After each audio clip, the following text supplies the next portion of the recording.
Hello friend, good morning. आज Sunday special class में ये मैराथन क्लास रहेगी। इसमें सभी सब्जेक्ट को समाहित किया गया है, इंक्लूड किया गया है। और आज की जो क्लास है ये विविध पर है, मिसलेनियस, जिसको इंग्लिश में मिसलेनियस बोलते हैं। विविध विविध में क्या होता है कि सारे सब्जेक्ट से कुछ क्वेश्चन का कलेक्शन कर लिया जाता है। और ये बहुत ही अच्छी क्लास होने वाली है। आप लोग वीडियो के अंत तक बने रहें और बिल्कुल दिल थाम के बैठें, क्योंकि आप सभी लोगों को पता होगा 62,000 पुलिस की वैकेंसी हाल ही में आई है कल। तो 27 से फॉर्म फिल होना है, क्योंकि कोई खेल नहीं है बच्चों का इस समय। इसमें तेल निकल जाता है अच्छों अच्छों का। ये गवर्नमेंट जॉब है। एक बार अगर आप पूरा 100% देंगे तो आपको फिर लाइफ भी 100% आपको देना चालू कर देगी।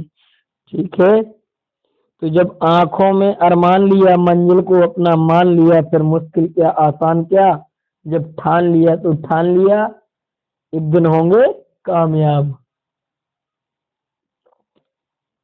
चलिए, अगर आप लोग किसी कारणवश कोई जॉब कर रहा है प्राइवेट, ये कुछ भी कर रहा है, तो 1 महीने भैया पढ़ाई को टाइम में, क्योंकि उसका शेड्यूल फिक्स है पुलिस में। ये जल्द से जल्द सब कुछ होने वाला है।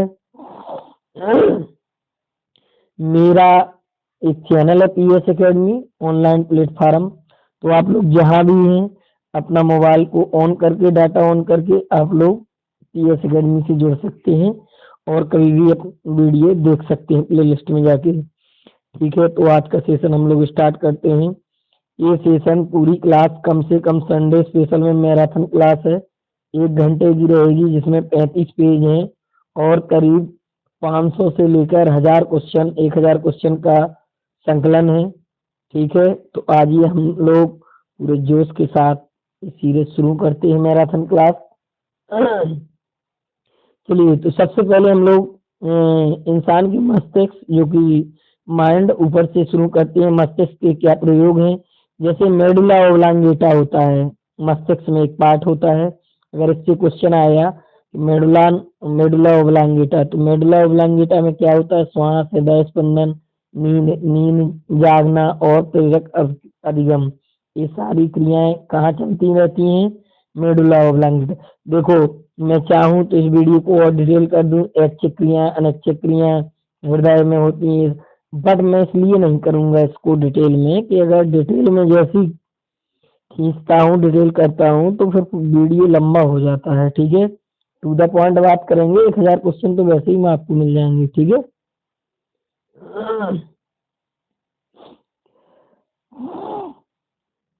अब हाइपोथैलेमस की बात करेंगे। थैलेमस में क्या होता है कि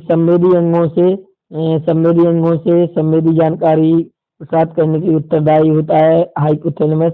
आवेद और जो एक थैलेमस होता है, एक हाइपोथैलेमस, भूख, प्यास, ये सब इधर से। शॉर्ट में आपको मैं चाहूंगा तो लाइव में बिल्कुल शॉर्ट पढ़ा सकता हूँ। ठीक है, बट मैं सोच रहा आप लोग देखते भी जाएं स्क्रीनशॉट। अगर अच्छा लगा मटेरियल तो नोट करते जाएं। आगे को प्राप्त करता है, शरीर के तापमान को नियंत्रित करता है। तापमान भी हाइपोथैलेमस से नियंत्रित होता है। और उसके बाद देखेंगे, मनोदशा और भावनाओं को नियंत्रित करता है। स्वाद और गंध की भावना को नियंत्रित करता है। शरीर के आवश्यक हार्मोन को संश्लेषित करता है। स्वास्थ्य तंत्रिका तंत्र से संदेशों का समन्वय करता है। भूख को नियंत्रित करता है। कृमा कुंचन, हृदय स्पंदन की दर और रक्तदाब, बीपी को नियंत्रित करता है।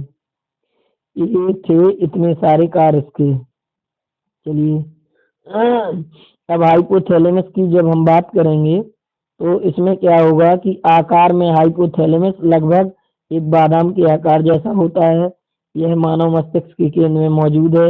हाइपोथैलेमस की संरचना 3 मुख्य क्षेत्रों, अग्र क्षेत्र, मध्य क्षेत्र और पश्च क्षेत्र से बनी होती है।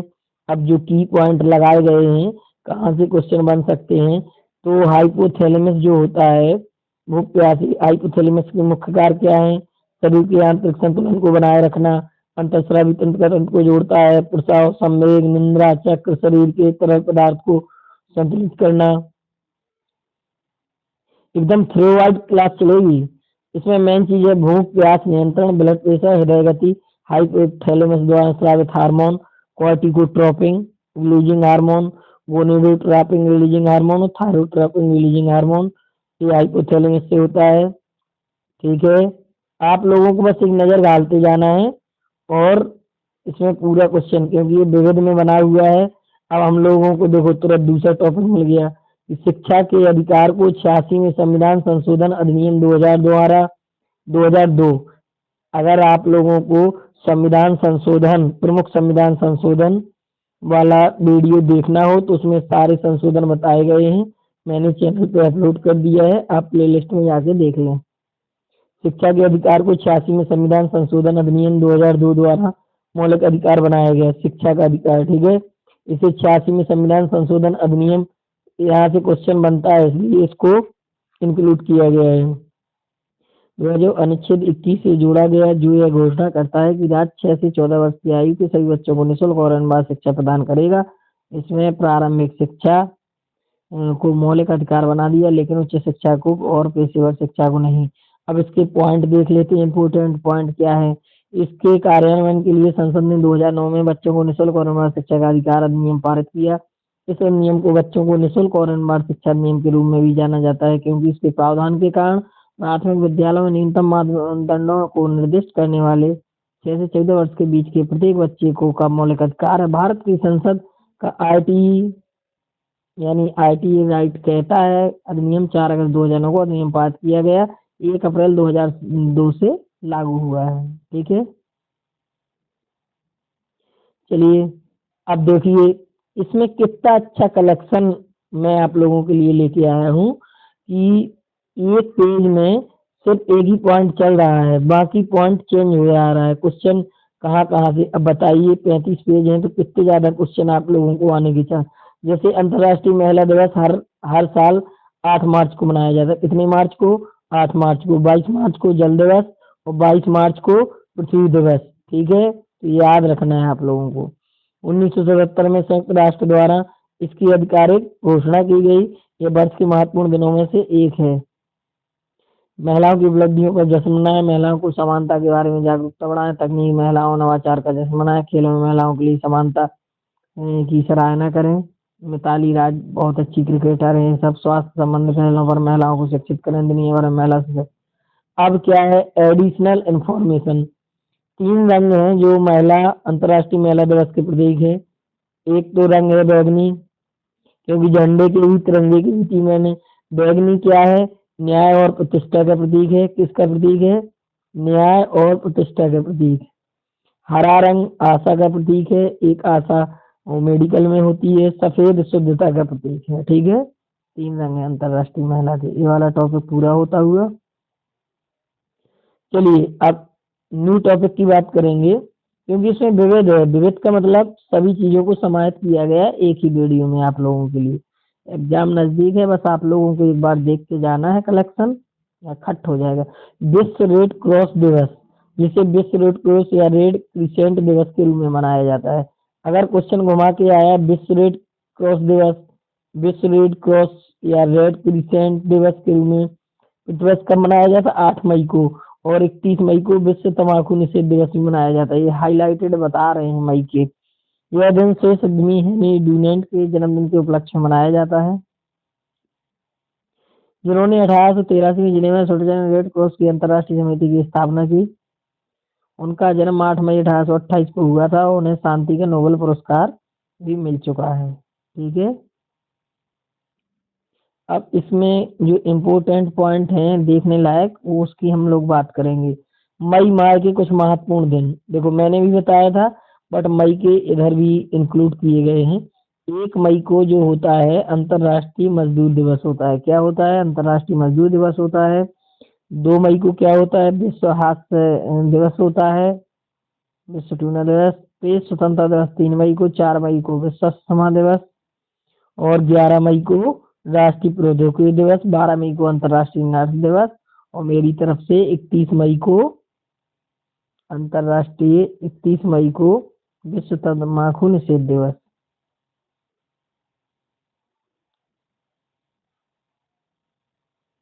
बस कोई सुनता ही जाए उतने में याद हो जाएगा। अब देखो, न्यूटन, न्यूटन कौन है? एक फल गिरा था सेब, तो उनने कहा ये नीचे ही क्यों आया, ऊपर क्यों नहीं चला गया पेड़ से? तो ये सब गुरुत्वाकर्षण के कारण है। तो न्यूटन के बारे में पूरा detail. Sir Isaac Newton physics के एक न्यूटन बाबा हैं, एक अंग्रेजी गणितज्ञ हैं, भौतिक विज्ञानी थे। ठीक है, आपको तो शॉर्ट में मैं पहले ही बता देता। 1662 से 1727 तक जीवित रहे। न्यूटन ने गुरुत्वाकर्षण की खोज की थी। सेब गिरा था। हमारे यहाँ अगर सेब गिरता तो वो कहते ठीक है वो तो नीचे गिरेगा, काहे ऊपर थोड़ी जाएगा। खोज की तब की जब उन्होंने प्रकृति के बलों के बारे में सोचते हुए गिरते हुए सेब को देखा। न्यूटन ने इस बल को गुरुत्वाकर्षण नाम दिया। कोई भी चीज है, विज्ञान ये नहीं मानती है। विज्ञान प्रयोग एवं परीक्षणों पर आधारित ज्ञान को ही विज्ञान कहते हैं। न्यूटन ने इस बल को गुरुत्वाकर्षण ना कहा और यह निर्धारित किया कि गुरुत्वाकर्षण बल सभी वस्तुओं के बीच मौजूद है। न्यूटन ने गति के नियमों की खोज की।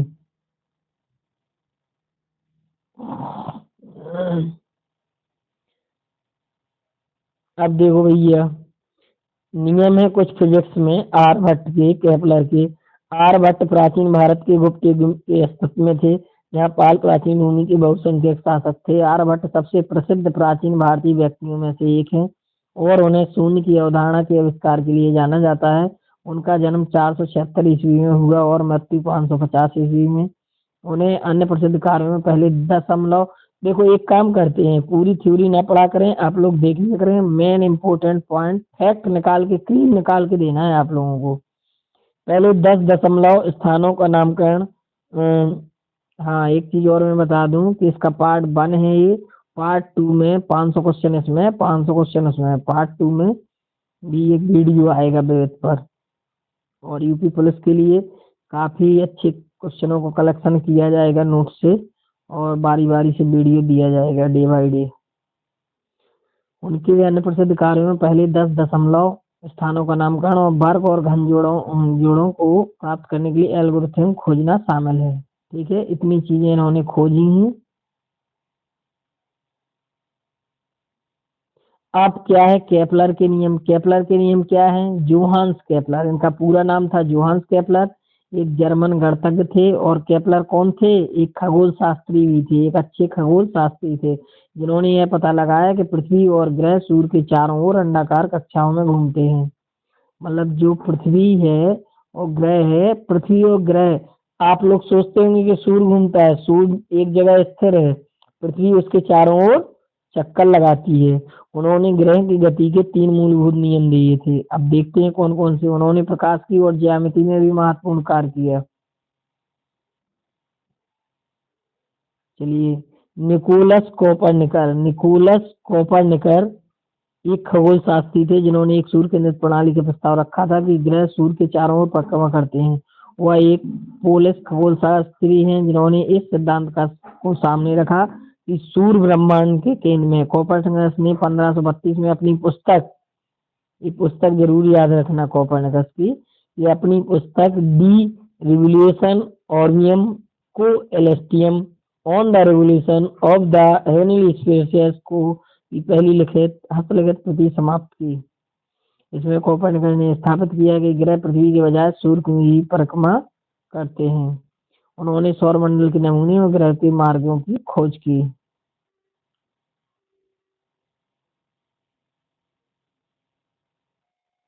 पहला आधिकारिक प्रयास प्रो पीसी महालनोबिस से मॉडल दिया गया था। ये जो साइंस के बच्चे हैं वो सब समझ रहे होंगे कि कौन सा वर्ड कहाँ से आ रहा होगा। ठीक है, हम लोग तो ठहरे भैया बीएससी। पीसी महालन बोस द्वारा किया गया। भारत सरकार ने 1949 प्रोफेसर पीसी महालन की अध्यक्षता में राष्ट्रीय आय समिति की नियुक्ति की और इसके अन्य सदस्य प्रोफेसर डी.आर. गॉडगिल और डॉक्टर कौन थे? डॉक्टर बी.के.आर.वी. राव थे। इसके जो प्रोफेसर थे इतने गॉडगिल और बी.के. राव थे। देखिए, यूपी पुलिस में जितना क्रेज जीके का है, क्योंकि जीके से भी 38 क्वेश्चन आना है और मैथ से भी 38 क्वेश्चन आना है, हिंदी से 37 क्वेश्चन आना है और रीजनिंग से 37 क्वेश्चन आना है। बस यूपी पुलिस।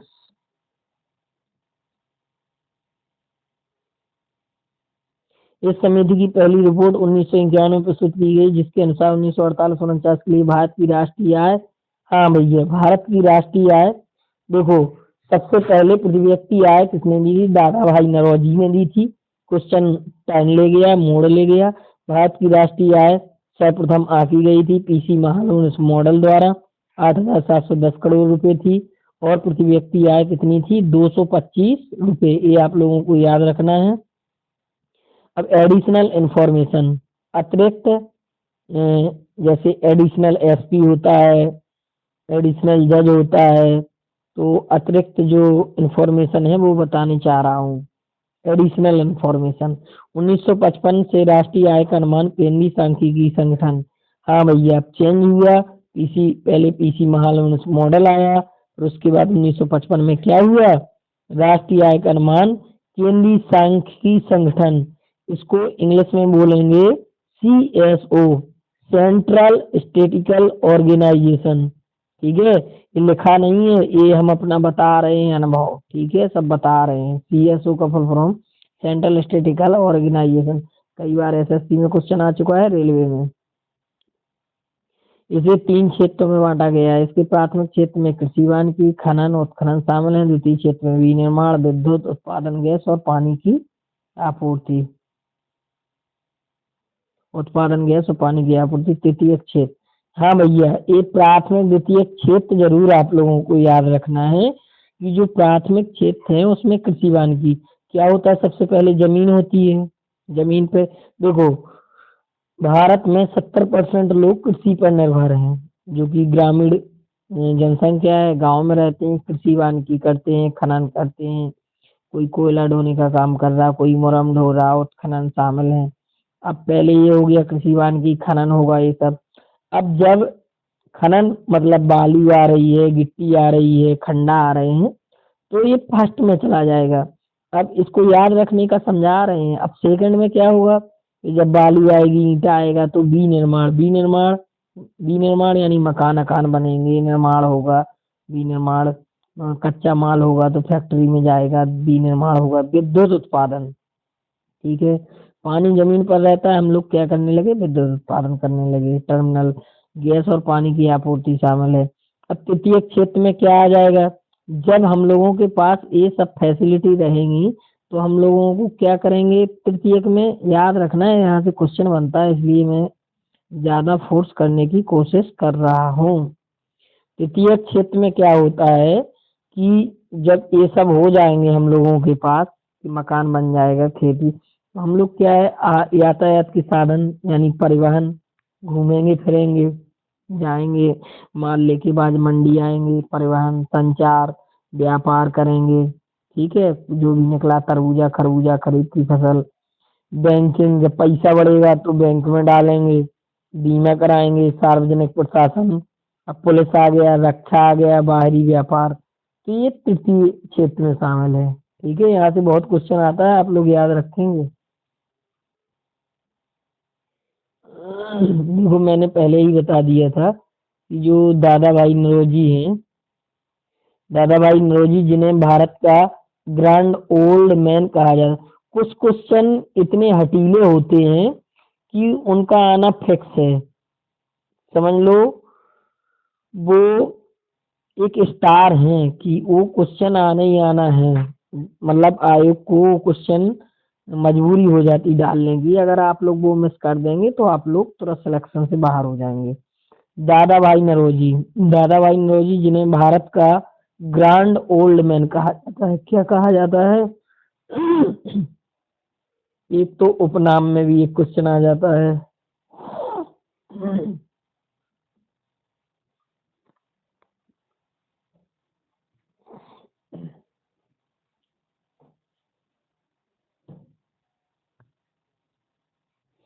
लग रहा है एक माइक लेना पड़ेगा, नहीं तो ऐसे तो हमारी आवाज ही बैठ जाएगी।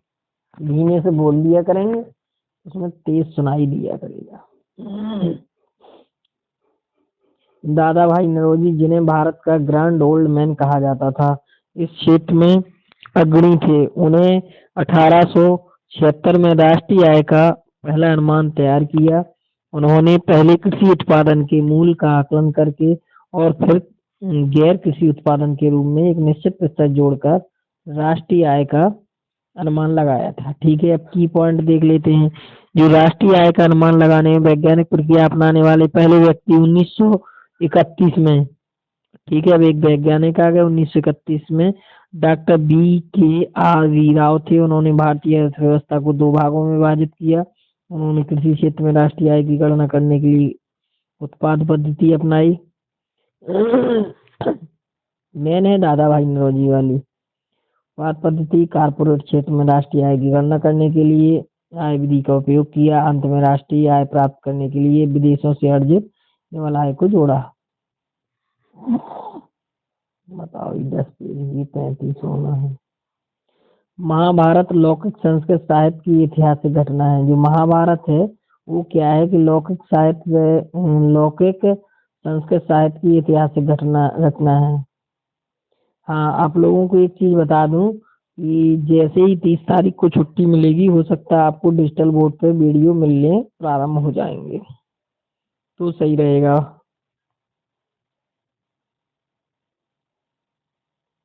हाँ, तो बात कर रहे थे आप लोग भी, जिसके रचयिता महर्षि वेद व्यास है। महाभारत के रचयिता कौन है? महर्षि वेद व्यास है। महाभारत पांडवों और कौरवों के युद्ध पर आधारित रचना है।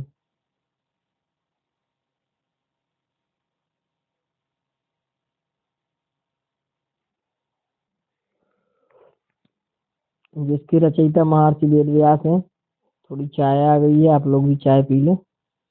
महाभारत पांडवों और कौरवों के युद्ध पर आधारित रचना है। अतः उपरोक्त प्रश्न के अनुसार महाभारत की रचनाकार व्यास है। अब बात करेंगे, महाभारत में 18 पर्व हैं। कितने पर्व हैं? 18 पर्व में हैं। श्रीमद् भगवत गीता महाभारत के भीष्म पर्व का अंश है। कौन से पर्व का अंश है? भीष्म पर्व का अंश है। महाभारत का प्रधान रस शांत रस है। महाभारत का जो प्रधान रस है वो कौन सा रस है? शांत रस है। एडिशनल इंफॉर्मेशन, अन्य उपर्युक्त कवियों की रचना। नंबर 1, वाल्मीकि की रचना कौन सी है? वाल्मीकि की रचना रामायण है। कालिदास की क्या है? अभिज्ञान शाकुंतलम। भास की क्या है? स्वप्नवास दत्ता। जो भास है इसको स्टार लगाओ आप लोग, एक क्वेश्चन आने के ज्यादा चांस रहते हैं। ठीक है, जो भास है इसको स्टार लगा लीजिए। स्वप्नवास दत्ता।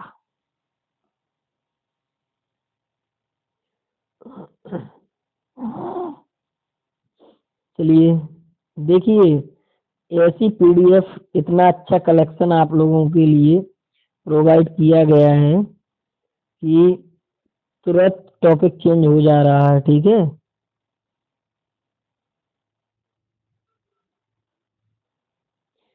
अब इसमें दिया गया है कि प्रीत पिंड यानी ग्राफी पुटक, अंडोत्सर्ग, ये साइंस का टॉपिक है, बायोलॉजी का। अंडोत्सर्ग के बाद ग्राफी पुटक प्रीत पिंड में बदल जाता है, जो गर्भावस्था के लिए प्रोजेस्टेरॉन हार्मोन को स्रावित करता है। अब ये व्हाट इज मैटर, प्रोजेस्टेरॉन क्या है, रिलैक्सन हार्मोन क्या है? जब प्रसव होता है तो रिलैक्सन हार्मोन यह वह है जो गर्भावस्था के शुरुआती चरणों में रिलैक्सन का स्राव करता है और बाद में गर्भनाल प्लेसेंटा द्वारा भी रिलैक्सन का स्राव होता है।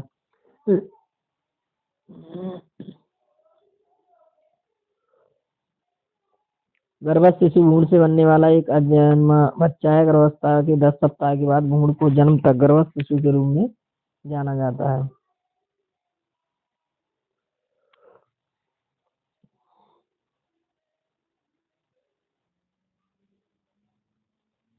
चलिए, गर्भाशय महिला प्रजनन तंत्र का एक हिस्सा है।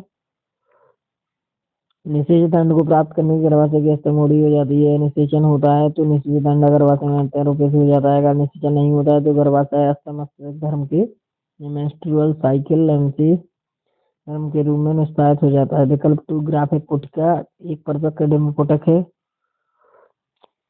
जिसमें अंडोत्सर्ग के लिए अंडाणु होता है। डिम्ब ग्रंथि का अंडाणु ग्रेनुला कोशिकाओं से घिरा होता है और ये एक द्रव से भरी गुहा होती है जिसे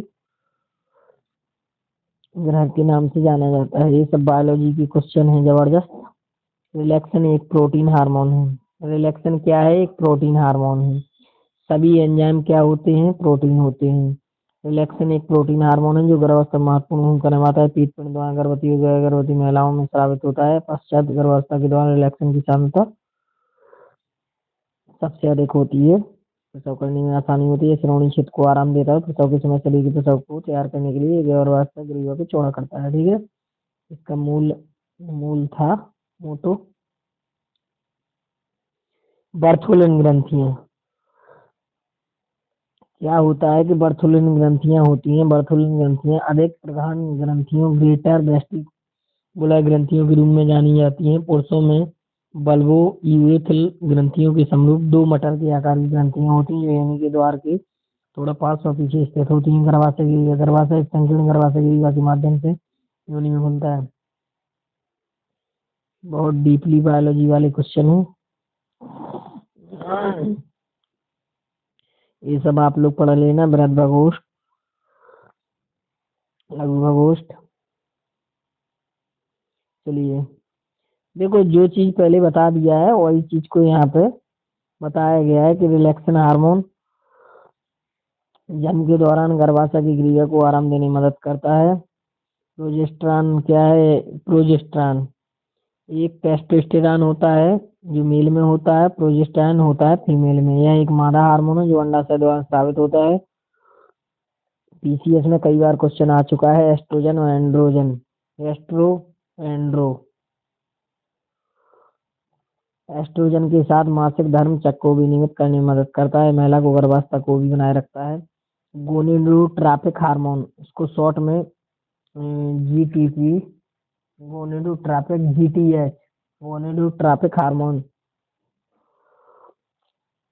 क्या है? पीयूष ग्रंथि से सबसे ज्यादा हार्मोन स्रावित करने वाली ग्रंथि है तो पीयूष ग्रंथि है। और बड़ी की बात करेंगे तो थायराइड अग्र पीयूष इसे स्रावित करता है। एफएसएच, एफएसएच का फुल फॉर्म क्या होता है? फॉलिकल स्टिमुलेटिंग हार्मोन, उत्कर प्रेरक हार्मोन हिंदी में कहते हैं।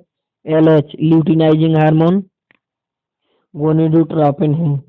यह जनन ग्रंथियों पर कार्य करता है और लैंगिक हार्मोन स्रावित करने में मदद करता है। आप लोग सोच रहे होंगे कि ये सर ऐसे कैसे बोल जाते हैं। भैया स्टडी की करो, आप लोग भी बोलने लगोगे, उसमें कोई नई बात थोड़ी है। करत करत अभ्यास के जड़मति होत सुजान और रसरिया वर्तात ते सुसल पर परे निशान।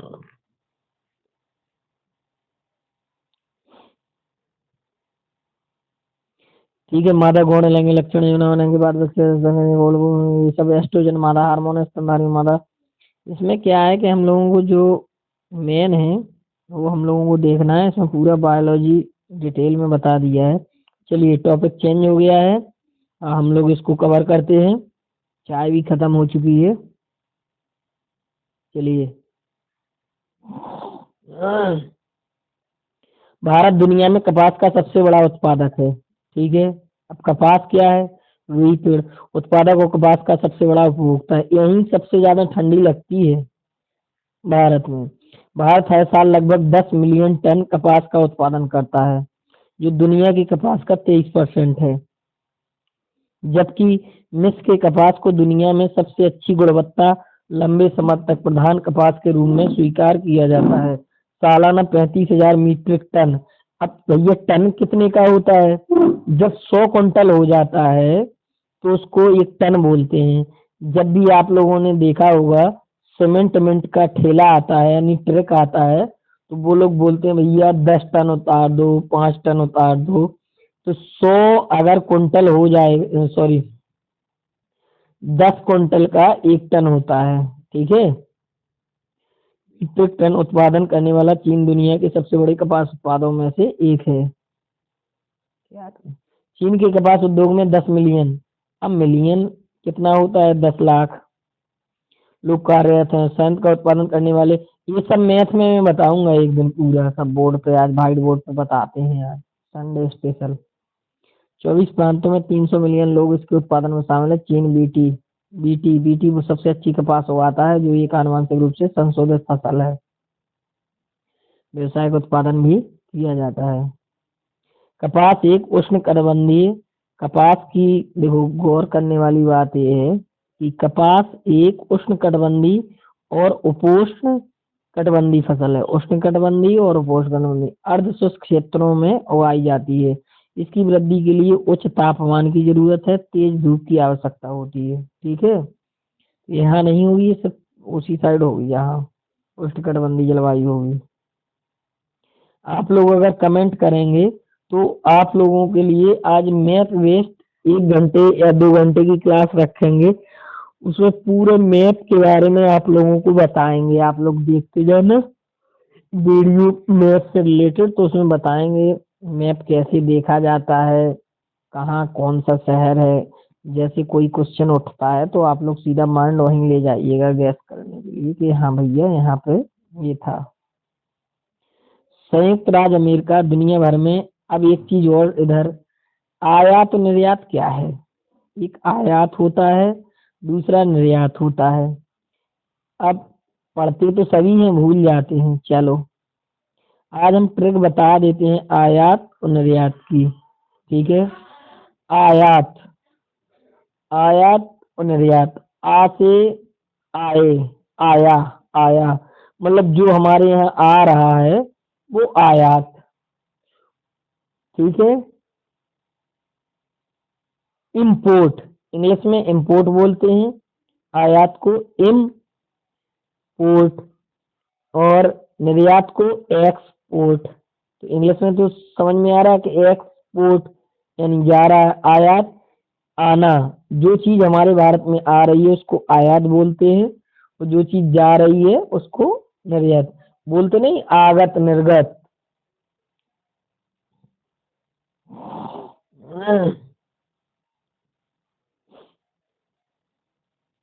संयुक्त राज्य अमेरिका दुनिया भर में कपास का प्रमुख निर्यातक है। टेक्सास संयुक्त राज्य अमेरिका में कपास का सबसे बड़ा उत्पादक है। इसके बाद जॉर्जिया और कारकस। संयुक्त राज्य अमेरिका ने 2020 में 14.9 मिलियन गांठ कपास का उत्पादन किया, जो पिछले वर्ष की तुलना में 4.9 मिलियन गांठ कम है। टेक्सास में अमेरिकी कपास उत्पादन का लगभग 32% हिस्सा है। रामायण प्रसंग त्रेता युग में हुआ था, इसलिए इसमें एक टॉपिक समाहित किया है। हम लोग बात कर लेते हैं। कहा कि भैया 22 जनवरी को अयोध्या में रामलला विराजमान होना है, उद्घाटन है, तो रामायण की बात कर लें। रामायण प्रसंग त्रेता युग में हुआ था। कहाँ हुआ था? त्रेता युग में। कौन युग थे? कितने युग थे? 4, सतयुग, द्वापर, त्रेता और कलयुग। हिंदू धार्मिक मान्यताओं में 4 आयु चक्र हैं। कितने आयु चक्र हैं? 4 आयु चक्र हैं। सतयुग, त्रेता युग, द्वापर युग, कलयुग। क्या है कि मेरे चैनल पे कुछ लोग गांव वगैरह ये सब जुड़े हुए हैं, तो उनके लिए भी तो मटेरियल देना है, तो मैटर में आ गया है वैसे। और मैं एक गुजारिश करना चाह रहा हूँ कि हमारे यहाँ जो क्या है कि सब जान पहचान वाले लोग जुड़े हुए हैं, तो वो नहीं कंपटीशन में है, बट आपका कोई रिलेशन में है तो आप लोग उनके पास वीडियो शेयर कर सकते हैं। जो भी आपके रिलेटिव कंपटीशन दे रहे हो, गवर्नमेंट जॉब की तैयारी कर रहे हो, उनको आप लोग ये मटेरियल शेयर कर सकते हो वीडियो का। सतयुग कलयुग से 4 गुना लंबा है। त्रेता युग, रामायण त्रेता युग में हुई थी। लो भैया, कलयुग अंतिम और सबसे छोटा है। हमारा वर्तमान समय कलयुग है। कलयुग की शुरुआत विश्व की सबसे खराब आयु है। चलिए, हो गया तो हो गया ये टॉपिक, अब आगे देखते हैं। आप बात करते हैं हिस्ट्री की, हिस्ट्री की बात करते हैं भैया। हिस्ट्री आ गई, ये बहुत होता है। हम्म, हम्म, हम्म। आगरा का लाल किला मुगल बादशाह अकबर ने बनवाया था। किसने बनवाया था? अकबर ने। और इलाहाबाद का भी किला जो बना था अकबर ने। जो कोरिलेट क्वेश्चन होता है मैं तुरंत बताने का प्रयास करता हूँ। ठीक है, आगरा का लाल किला भारत के आगरा शहर में। और ताजमहल किसने बनवाया था? शाहजहां ने। ये तो सब रट गया। एक ऐतिहासिक किला है। आगरा किले का निर्माण 1565 ईस्वी के आसपास शुरू हुआ था, जिसकी प्रारंभिक संरचना मुगल सम्राट अकबर द्वारा की गई। बाद में उनके पोते शाहजहां ने इसे अपने अधिकार में लेकर शेष कार्य को पूर्ण करवाया। शाहजहां ने अधिकांश रूप से संगमरमर का प्रयोग करके निर्माण कराया, जैसे कि आगरा के किले को यूनेस्को की विश्व धरोहर की सूची में सम्मिलित किया गया। आगरा किला, जिसे लाल किला के रूप में भी जाना जाता है, 16वीं शताब्दी तो एक बड़ा लाल बलुआ पत्थर का किला है जो यमुना नदी पर स्थित एक ऐतिहासिक शहर आगरा, पश्चिम मध्य प्रदेश, उत्तर मध्य भारत में स्थित है। भारत की कवि भारवी। देखिए टॉपिक तुरंत चेंज हो जा रहा है, ठीक है। भारत की कवि भारवी पारस्परिक संस्कृत में 6 महाकाव्यों में से एक महाकाव्य क्रातार्जुनीयम की रचना के लिए प्रसिद्ध है। अमर सिंह एक संस्कृत व्याकरणविद और कवि थे जो प्राचीन भारत में रहते थे। उनके निजी जीवन के बारे में बहुत कम जानकारी है। जुआन संगी गवाही के अनुसार यह चंद्रगुप्त विक्रमादित्य जो 375 ईस्वी के आसपास होकर गया। बाहुभूति एक भारतीय विद्वान थे जो 8वीं शताब्दी में होकर गए। ये सीटेड वालों के लिए भी इसमें काफी क्वेश्चन निकल के आ रहे हैं, वो भी देख लेंगे। होकर गए और उन्हें संस्कृत नाटकों कब तक लिए याद किया जाता है। उनकी नाटकों की तुलना कालिदास की रचनाओं से की जाती है। अब बाणभट्ट पूरी रचनाएं समाहित कर दी हैं। विविध का मतलब ही यही है। बाणभट्ट संस्कृत गद्य के सबसे कुशल लेखकों में से एक है जिन्हें उनकी तिथि ग्रंथ हर्षचरित।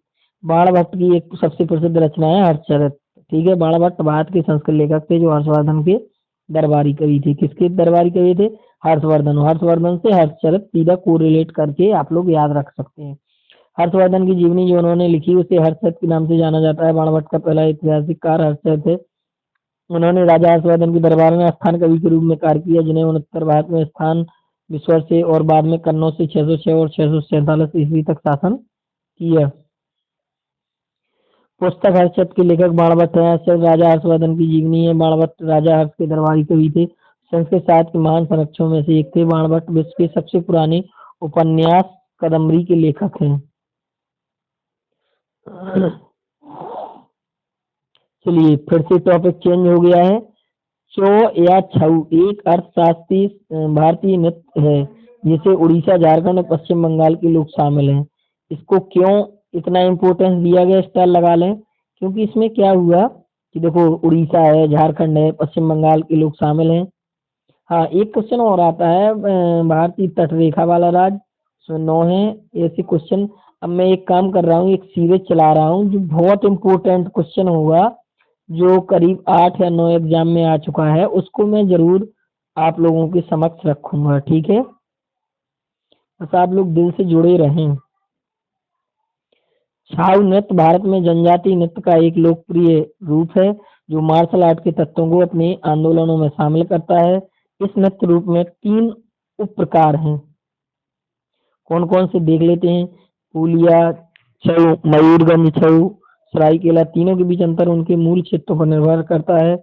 यह नृत्य पश्चिम बंगाल के पुरुलिया जिले में उत्पन्न होता है और मार्शल आर्ट और जुझारू के शिक्षण से प्रेरणा लेता है। नृत्य का यह रूप दर्शकों को कहानियों को चित्रित करने का एक साधन है। वही वजह है कि प्रदर्शन के दौरान युद्ध और युद्ध से जुड़े विस्तृत मुखौटे और हेडगियर पहने जाते हैं, ठीक है।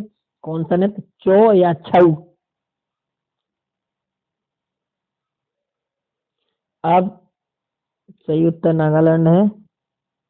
अब क्या है? हॉर्नबिल। हॉर्नबिल त्योहार, हॉर्नबिल जो महोत्सव होता है, भैंसा दौड़ होती है तमिलनाडु में, ऐसे हॉर्नबिल महोत्सव है, ये नागालैंड में मनाया जाने वाला प्रसिद्ध त्योहार है। अच्छा क्वेश्चन है, इसको स्टार लगा लीजिए। हॉर्नबिल त्योहार नागालैंड में प्रसिद्ध हॉर्नबिल फेस्टिवल नागा गांव में आयोजित किया जाता है। कहाँ किया जाता है? नागा गांव में। ये सब डिटेल से दिया है। हर साल एक कब मनाया जाता है? दिसंबर के महीने में 1 से 10 दिसंबर तक। त्योहार का नाम हॉर्नबिल पक्षी के नाम। अब हॉर्नबिल क्या क्यों रखा गया? एक पक्षी के नाम पर। इस त्योहार में नागालैंड राज्य की सभी जनजातियां हिस्सा ले रही हैं। इस ऐसे त्योहारों का त्योहार भी कहा जाता है। क्यों कहा जाता है? हॉर्नबिल फेस्टिवल पहली बार 2000 में मनाया गया। अब एडिशनल इंफॉर्मेशन, मणिपुर में योसंग और चवांग कूट प्रसिद्ध है। तो स्टार लगाते जाओ, बहुत अच्छे अच्छे क्वेश्चन आ रहे हैं। लोसांग और सागाराव सिक्किम में। त्रिपुरा में खाची पूजा एक प्रसिद्ध त्योहार है। अब बताइए, इतना अच्छा कलेक्शन तो दे रहे हैं आप लोगों को। अब हम लोग बात करेंगे उत्तर पूर्व भारत के महत्वपूर्ण त्योहारों के बारे में। देखिए भैया, अरुणाचल प्रदेश में कौन कौन से त्योहार मनाए जाते हैं? कौन कौन से मनाए जाते हैं? बुरी, बूट, मायूको, ट्रू, पोएटू, लोसार, मोनपा। तो इसमें लोसार हम लोग जानते हैं अरुणाचल प्रदेश में। बाकी इतने बुरी, बूट, मायूको, द्री, पोएटू, मोनवा। असम में क्या है? अबुबाची। अबुबाची असम। भोगली बिहू, बिहू कहाँ का है? असम का है। बैसागु, देहिंग, पटकाई, मिजोरम का चापलर कुट महोत्सव। क्वेश्चन कहाँ से आ जाए कुछ कहा नहीं जा सकता। अब देखिए नागालैंड का भी हॉर्नबिल फेस्टिवल आप लोगों ने पढ़ा, त्योहारों का त्योहार। अब किसु केने सेक्रेनी, ये भी है। मेघालय का क्या है? नोंग क्रेम त्योहार, खासी जयंती गारो खासी, ये मेघालय की जयंती गारो खासी, जयंती गारो खासी, ये सब पहाड़ियां वहाड़ियां। बांग्ला मणिपुर योसांग, उराग, चवांग, कुटी, त्रिपुरा का खाड़की पूजा। याद करना पड़ेगा, सब लिखना पड़ेगा। हॉर्नबिल महोत्सव बता तो चुके हैं सब।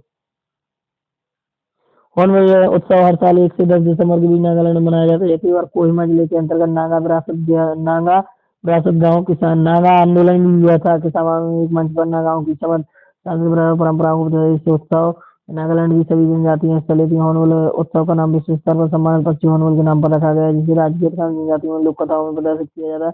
सप्ताह भर में चलने वाला ये त्योहार नागालैंड में सभी को एकजुट करता है और सभी लोग रंगीन प्रदर्शन, शिल्प, खेल, भोजन, मेले, खेल और समारोह में आनंद लेते हैं। चलिए देखिए क्वेश्चन चेंज हो गया है। अब क्वेश्चन में ज्योग्राफी लग गई है। तो फिर विविध का मतलब ही यही है, सारे जहाँ से क्वेश्चन अच्छे अच्छे क्वेश्चन है वो आप लोगों को कलेक्शन दिया जा रहा है। आप लोग पूरा वीडियो देख सकते हैं। पिन घाटी राष्ट्रीय उद्यान भारत का एक राष्ट्रीय उद्यान है। पिन घाटी राष्ट्रीय उद्यान भारत का एक राष्ट्रीय उद्यान है जो उत्तर भारत में हिमाचल प्रदेश राज्य के लाहौर और स्पीति जिले के भीतर पिन घाटी वैली, वो नहीं वीडियो में पिन कर देते हैं। पिन घाटी राष्ट्रीय उद्यान भारत का एक राष्ट्रीय उद्यान है जो उत्तर भारत में हिमाचल प्रदेश राज्य के लाहौर और स्पीति जिले के भीतर स्थित है।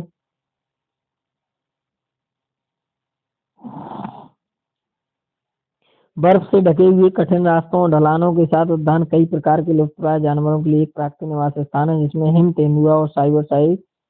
अब देख लेते हैं इधर पे की पॉइंट दिए गए हैं राष्ट्रीय उद्यान। जैसे राजस्थान में कौन कौन से राष्ट्रीय उद्यान है। चाहता तो मैं हर टॉपिक का अलग वीडियो बनाता, बस ये मैराथन क्लास है, सभी का कलेक्शन दिया जा रहा है। बार बार टॉपिक चेंज नहीं, इसी में होता जा रहा है, एक ही वीडियो में सब मिलेगा आप लोगों के लिए। देखो राजस्थान में कौन कौन से राष्ट्रीय उद्यान है। मरुभूमि राष्ट्रीय उद्यान, केवलादेव घना राष्ट्रीय, स्टार लगा लो, प्रसिद्ध है। मुकुंदरा हिल राष्ट्रीय उद्यान, रणथंभौर राष्ट्रीय उद्यान, रणथंभौर और सरिस्का राष्ट्रीय उद्यान। इसमें सरिस्का में हम घूम आए हैं, रणथंभौर में हो आए हैं। चलिए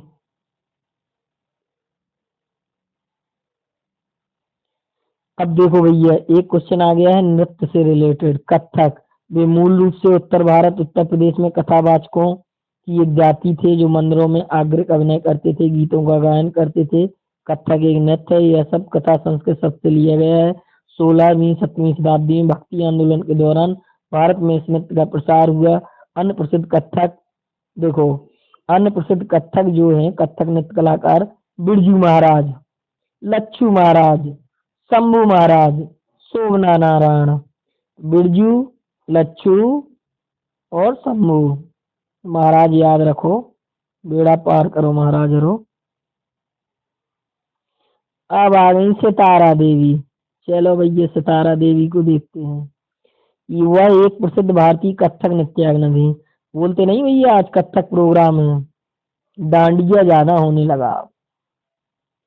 कथक प्रसिद्ध भारतीय कथक नृत्यांगना थी वह। अब इनके बारे में पूरा डिटेल जानो। वह क्या थी? वह पद्मश्री से सम्मानित थी। अब कितने होते हैं? एक पद्मश्री होता है, एक पद्म भूषण होता है, एक पद्म विभूषण होता है। ठीक है। संगीत नाटक अकादमी पुरस्कार, नृत्य निपुण कालिदास सम्मान प्राप्त करता थी। सितारा देवी भारत की एक प्रसिद्ध शास्त्रीय कथक नृत्यांगना थी जिनका जन्म 1920 में कोलकाता में महान भारतीय त्योहार दिवाली के दिन हुआ था। जय हो।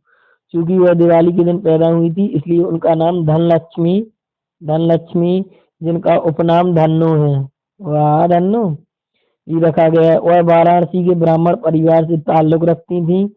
उनके पिता सुखदेव महाराज भी एक कथक कलाकार और शिक्षक थे। उनकी मां मत्स्य कुमारी नेपाल के शाही परिवार से ताल्लुक रखती थी। ये सब याद रखना है। चलिए, सितारा देवी कथक से रिलेटेड थी। संगीत कथक की हिंदुस्तानी शैली पर आधारित विभिन्न शैलियों में विभिन्न प्रकार के घराने हैं। जैसे एक लखनऊ घराना है, यह नवाब वाजिद अली शाह खान के नेतृत्व में अपने चरम पर पहुंच गया। यह व्यक्ति व अनुग्रह को महत्व देता है। जयपुर भांजी द्वारा शुरू की गई प्रवाह गति लंबे लयबद्ध रायगढ़ राजा चक्रधर सिंह के संरक्षण में विकसित हुआ। तबला संगीत पर जोर दिया गया। बनारस घराना जानकी प्रसाद के तहत विकसित हुआ। भूमि के उत्तम उपयोग और क्षमता। अब कथक के तथ्य हैं। कितने तथ्य हैं कथक के, वो हम लोग देख लेते हैं। ठीक है। आनंद, कथक के कितने तथ्य हैं? एक तो आनंद है, टाठ है, आनंद है, टाठ है, टूडा, तुकाराम, जुगलबंदी, पड़न, तराना, क्रमख्या, गता भाव। जैसे वो सारेगामा, आनंद।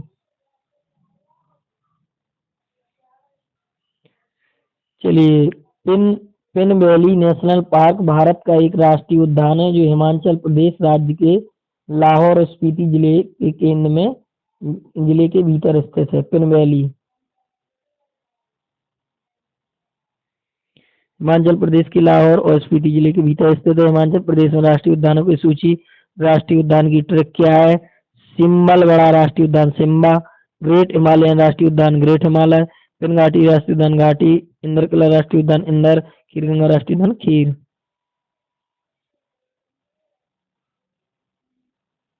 आजाद हिंद फौज की स्थापना अंग्रेजों के खिलाफ लड़ाई उग्र करने के लिए की गई थी। इस सेना की स्थापना भारत में नहीं जापान में हुई थी। आजाद हिंद फौज की स्थापना कहाँ हुई थी? अंग्रेजों के खिलाफ लड़ाई कहाँ हुई थी? जापान में। आजाद हिंद फौज की स्थापना 1942 में रास बिहारी बोस ने टोक्यो शहर में जापान में की थी। इसका उद्देश्य द्वितीय विश्व युद्ध। अब प्रथम विश्व युद्ध कब हुआ था? 1914 से 18। ठीक है। द्वितीय विश्व युद्ध के दौरान अंग्रेजों के खिलाफ लड़ना था। आजाद हिंद फौज को जापान का बहुत सहयोग मिला। इस देश के बाहर रहने वाले लोग इस सेना में शामिल हो गए। कहा जाता है कि आजाद हिंद फौज की स्थापना का विचार सबसे पहले मोहन सिंह के दिमाग में आया। मोहन सिंह भाखना। एडिशनल इंफॉर्मेशन, 21 अक्टूबर 1943 सुभाष चंद्र बोस ने सिंगापुर कहाँ? दुबई, भारत की अनंतिम सरकार आजाद हिंद सरकार की स्थापना की। किसने की? सुभाष चंद्र बोस ने 21 अक्टूबर 1943। ये सब मॉडर्न हिस्ट्री के क्वेश्चन हैं। बोस इस सरकार के अध्यक्ष, प्रधानमंत्री और सेनाध्यक्ष थे। इस सरकार को जर्मनी, जापान, फिलीपींस, कोरिया, चीन, इटली, मांचको और आयरलैंड ने मान्यता दी थी। ठीक है।